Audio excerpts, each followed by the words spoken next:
greenhouses as well. And 014 is going to move, let's see, 09 is only 8 gallon a minute, 32 foot ahead. And 014 is going to be 32 gallon a minute, but it's only got 20 foot ahead. So we need more head. You want speed too, depending upon how you build, how you design the setup inside. Basically, as long as you get it from the boiler into the structure, then you can manifold it off and just take off from there. Right. Yeah. So if we have more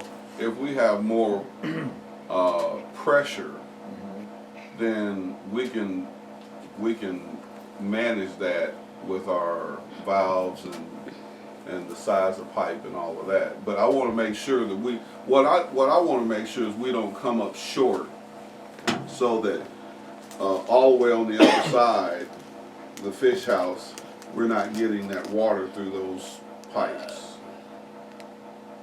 I had kind of thought about a manifold with multiple pumps, but I like that idea because that way you can that way dedicate. the pump goes out, then nothing's affected, you know, and then you get your head up and keep your GPMs up. So, I mean, if it was me, that's what I would do. So what we're talking about with this then is the amount of water that goes into the thermal cells. That's right, and then at that point come off of those. I think there needs to be a pump. I think it needs to go into the thermal cells, and that's just thinking. Okay, you tell me if probably I'm wrong. I was thinking to go into the thermal cells, and then come out of the thermal cells then to a manifold. Yep.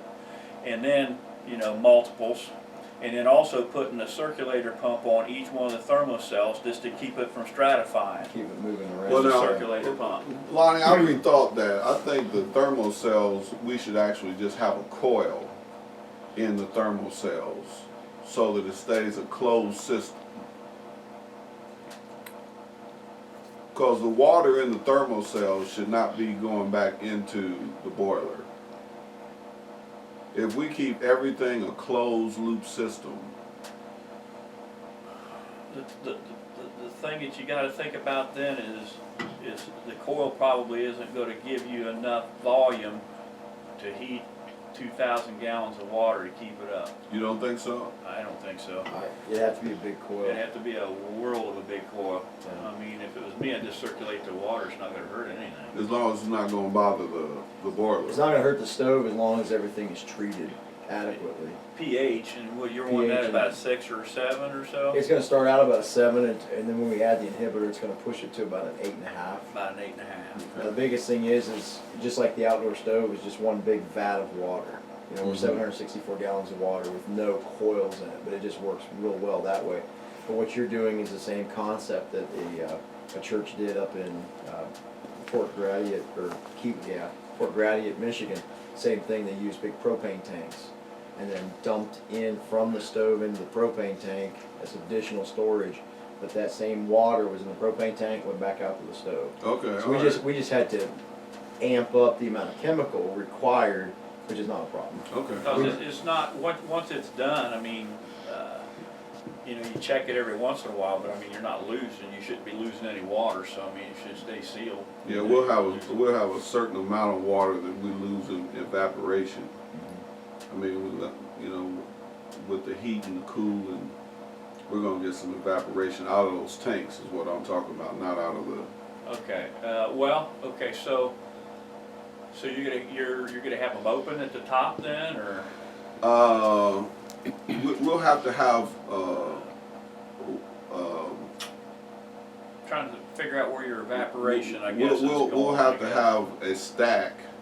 Okay. So that we don't get pressure built up in there.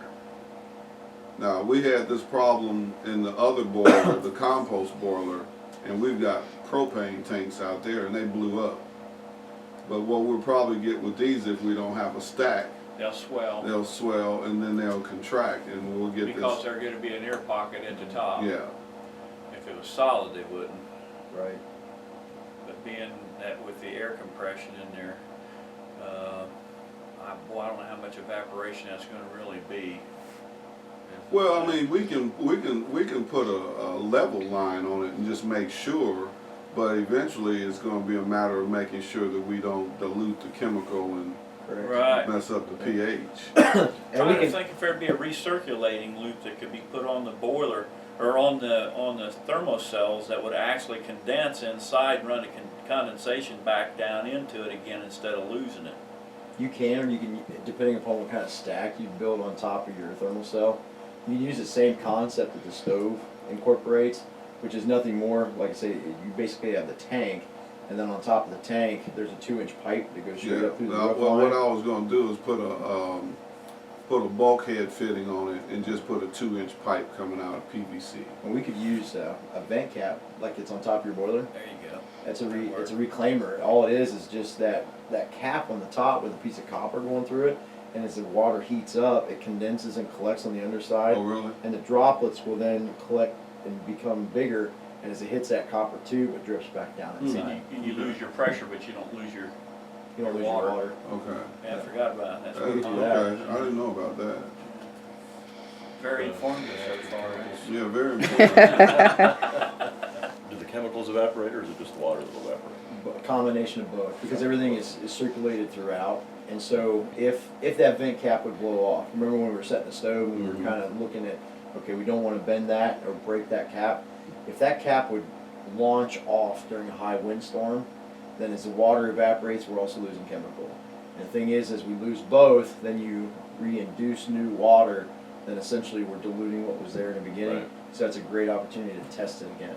So water quality is going to be crucial in the beginning, along with the right amount of chemical. to So make how sure. often should we test? Once a month, once every other week?